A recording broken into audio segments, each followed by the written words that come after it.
Okay, so thanks everybody for hopping on. Just gonna go through the sandbox and how to create new fields, package up change sets, all of that good stuff. So I think, Rob, we're probably gonna use your stuff as a guinea pig. So first off, the place to log in is a little different. As you can see here, it's GitLab --marketing.mysalesforce.com. So it has a completely different login than your regular one. So yeah, so anyway, so we have full access to setup, and this is a copy of production. We have all the stuff over here. Mostly we're going to be working in this customized area. Sharing your screen. Oh, thank you. No worries. Bad. I thought it was just me there. No, I was like clicking away, like, come on. Okay, so we have, you can see here the GitLab marketing up here. And then we have, if you need to do anything with users, you go up here. And this is in the setup top right. Also, you might be stuck in Lightning when you start, when you log in. So let me just show you how to get out of Lightning, because we don't use that, though it has a really cute bear. Okay, so you click on your little Eskimo up here and then switch to Salesforce Classic. That's how you get out of this screen. Okay, so then, like I said, this is a complete copy of what's in production as of a couple weeks ago. So every 6 months or so, we'll probably have sales ops refresh. So it clears out all the fields that we ended up not promoting. And that way we can have a real copy of what's in prod. So in the setup, you can use a quick find here, but usually if you're creating fields, you use this customize, and then you have all the different objects here. So sorry to cut you off. Yep. Just a quick question. You mentioned that this should be a perfect copy of what we have in production. Mm-hmm. And I'm wondering if this is the case only for the fields themselves and all the objects that we have, because I haven't seen like the campaigns that we have. Those are not there, right? Yeah, it's all like the setup of it. I don't think it pulls like contacts or leads or campaigns. Yeah, you'd have to create those yourself. Yep. I think Sales Systems is talking about like they maybe have purchased the ability to have a true copy, but that we will all like essentially that may be their final like testing area, but moving forward, but I don't think it's configured yet. Yeah, there's a ton of sandboxes. I don't think we can see it in this view, but if they have their own like pre-prod sandbox, which I'm sure they refresh quite a bit, that they take when we package it up in the marketing sandbox, they'll actually deploy it to their sandbox, do all their testing, and then like sometimes they'll have you also do your testing in there, and then they'll put it into production. So yeah. Okay, so let's see, we have one example. Rob, I know you were creating a bunch of fields. Let me find the issue real quick. Yeah, it's the in-person versus virtual one, and there's 4 more fields connected to Allocadia. If you want me, I can give you the name of the fields. That's helpful. Yeah, for sure. Yeah, we'll do like 1 or 2 of them. So here we're going to be working in campaigns. So you go to fields. You'll see all the out of the box and then all the new stuff. Something to note on the API name, if you need to connect it to anything, it's always going to end in __C automatically. You don't need to put that in the field. So we do is just new. You pick whatever one you want there. So in this case, we'll do a pick list. And that, yeah, pick list. So field label is the name of the field. So Rob, what do you want that field to be named? Well, it should be alliance partner name, for example. But actually no, because you said pick list. So that one was a text field. Is okay. Alliance partner is a channel partner involved, and the other one is an alliance partner involved. Those were the 2 that need to be checked, pick list fields. Okay, so we'll do is channel partner involved. The values, global pick set value list, you probably won't be touching this one. This will be like, I don't know, like sub-industry, industry. If you need to use a pick list that's already created, you probably won't be using this at all.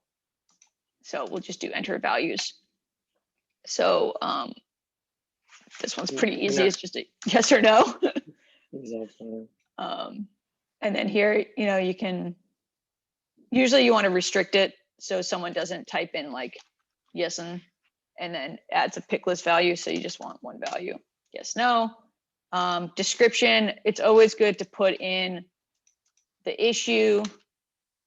That way, when sales ops is looking at this later, they're not like, what the heck is this? They can go to the issue and go, oh, it was created as a part of that Allocadia thing. And help desk is that little bubble that pops up, like, this is for, this or that. So I don't know if we need anything in there, Rob. For this, it's. I will add something. I will add some comments, but I don't have it now off the top of my head. Okay. Yeah, cool. So then you just hit next. Oh, you already created that field. So anyway, you would hit next. We'll just change this label because you already created it. That's fine. Yeah, I haven't removed the one that I previously created. So for this one, you usually can just skip this step. This is something that won't come through unless you're using specific like user profiles and stuff in the change set, which you probably won't be doing. For the most part, everything should be visible. If it's a field that no one should be edited, but you want them to be seen, you can check read only. But you can kind of skip this step. And I usually just tell sales ops, like, I want this to be, everyone can see it or nobody can edit it, things like that. And they'll check the right boxes. And then if you hit next, you don't have to worry about page layouts because we won't promote page layouts. You can do it here just so you can look at the field and kind of test it, but this won't be promoted to prod because it overwrites the whole page layout. So that causes some problems. So when you're done, you just go hit save. I won't do that because Rob already created it. So I'll go back to fields.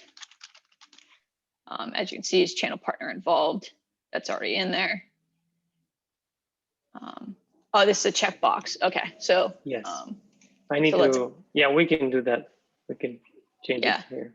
So this is great. So change field type. This is a good example, Rob. Thank you for doing this. And just change it to pick list. You're going to lose all your data. That's okay because we don't have any. But we can't do it because it's already written by a validation rule. So we'll just have to change some things there. Yeah. No problem there. So let's say we want to update a pick list on a field. So let's say this one, this actually one you're working on too.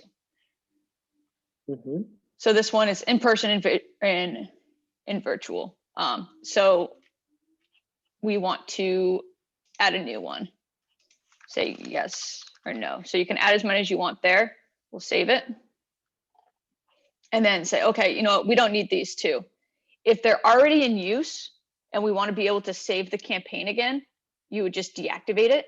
That way they can't pick it on a new one, but if it's already there, it won't cause any issues. Or you can just completely delete it, which means you can't ever have anything populate that field. So we'll just deactivate these. And it's that kind of, and then it'll pop up down here. So let's see that. So that's how to edit pick lists. How to map fields. So when we have leads, especially if you're going to sync them to Marketo, you're going to need to map them. So we have a bunch of fields here and you just have map lead fields. So when they convert from a lead to a contact, if we want that value to follow it, we need to map it. And you can map a lead to a contact or an account, and I think an opportunity as well. This usually takes a second to load up. But this is kind of a simple drop-down matching exercise. So yeah, you can do it account, contact, opportunity. So you'll pick one of these. so Zoom info, company, city. And then you'll see every field on the account that's the same field type that could match up. So let's see here, company. So city isn't there, but pretend city's there. You click it. Or actually, I should probably this one, city, state. Let's do country instead. Now I see street. You get the idea. So you just map it there and then make sure you hit save, which is at the bottom. So hit save when you're done there. Like you can see company size, web portal company size, that'll match up. So when the lead's converted, that information flows through also to the account. So when it's important to do that, especially with lead to contacts, because they'll come over into Marketo as one single field. So this is kind of a side, but when you're working with Marketo, you'll need the fields to give visibility, and you need to create them in Salesforce first. Quick question, Amy. Yep. So I created these fields that we discussed, the allocated fields, the 5 fields that we have in total, and they're all actually, yeah, no, they're campaign. They're on their campaign fields. But if, for example, these were like lead fields, I would, in most cases, would also need to create the respective contact fields and map them accordingly. Is that a correct assessment? Yeah. Usually, if you want something to show up on the lead and contact, you'll need to create them on both objects and then map them. Great, thanks. So if, say, pretend city was a new field that we wanted in Marketo and you want in Salesforce, you always need to create in Salesforce first. You'll see the field map city, which is on the lead, and the mailing city, which is on the contact, and those two match up. So that's that. And then once we create all these good fields, we want to package them up so that we can send them to sales ops so they can easily deploy. So you go to the deploy section in setup and go to outbound change sets. You'll see a couple here already. So open means it's still being worked on. Closed means it's been deployed. So to do that, you just click new. And we'll do allocated campaign fields. And you can just put the issue in there, save.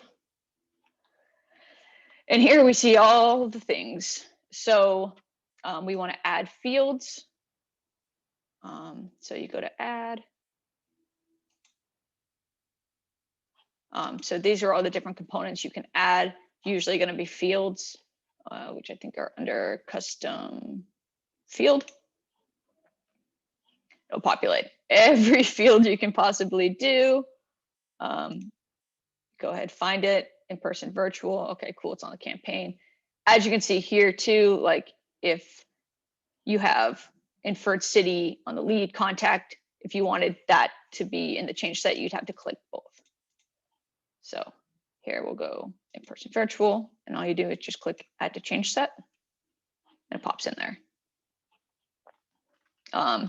If you want to, for Marketo, we need to give special permissions. It doesn't work for campaign fields, but if this was a lead field and we want Marketo to be included in this, you would go and find the Marketo user,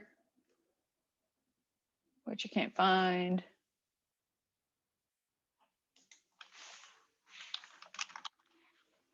Maybe it's not under that one. Oh, it's a permission set, sorry. So it'd be under permission set.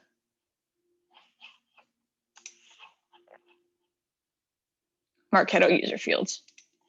And you'd add that too. In the ticket with sales ops, I always say, hey, I need to make sure these are view only or read write for Marketo. So you add that there. So this is kind of like just where you add them all. So it's pretty simple there. We can also add validation rules, for example. For sure, yeah. So we'll go here, validation rule. What did you call it?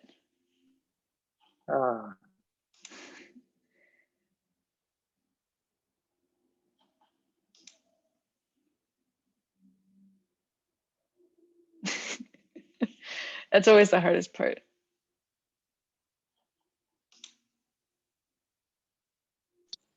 Is alliance partner checkbox checked, but it's not connected with in-person virtual. We can do it as an example because I'll change it afterwards anyway. But is alliance, is dash alliance dash partner dash checkbox. Yeah, cool. So we got two of these. Okay. So we'll just add them both.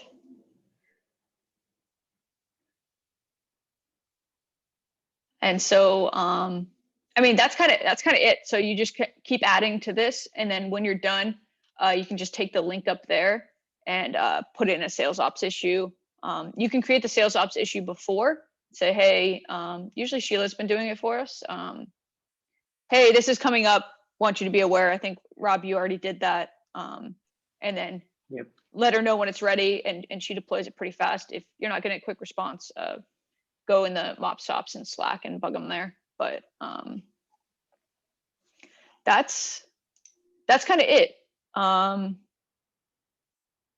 lot of times with validation rules are, some of them can be pretty simple, some of them can be very long. So if it's simple, I think like with this one's probably pretty simple. We can build that. Yeah, like that's pretty simple there. But if you have something a little bit more intense, I usually like to just skip that to sales ops because they build these things all day. So what would take us a couple hours will probably take them 15 minutes. So that's that. Yeah, and then workflows. I always give to sales ops because they know what's going on in the background that might cause any errors and stuff. So it's almost not worth it for us to waste cycles building a giant workflow rule when they know how to do it a lot faster with the other dependencies involved. But that's kind of it. Any questions? Anything I missed? Good training. This was great. Nothing else on my end. Okay. Yeah. So that's kind of it. So if you have any questions, feel free to bug me. Sales ops is always happy to help as well. Let's see if there's anything special in here. No, you'll just see like Sheila put in the staging environment, which is like the next step to production. And then you can see her complete that. So this was a super simple one. I just needed this field on these three objects. And then you can always clone it too if you know something similar, but it's probably not going to happen. And then on the production side, this is where they find the inbound change sets and do everything there. So there's nothing there. Cool. So I'm going to stop sharing and I'm going to stop recording.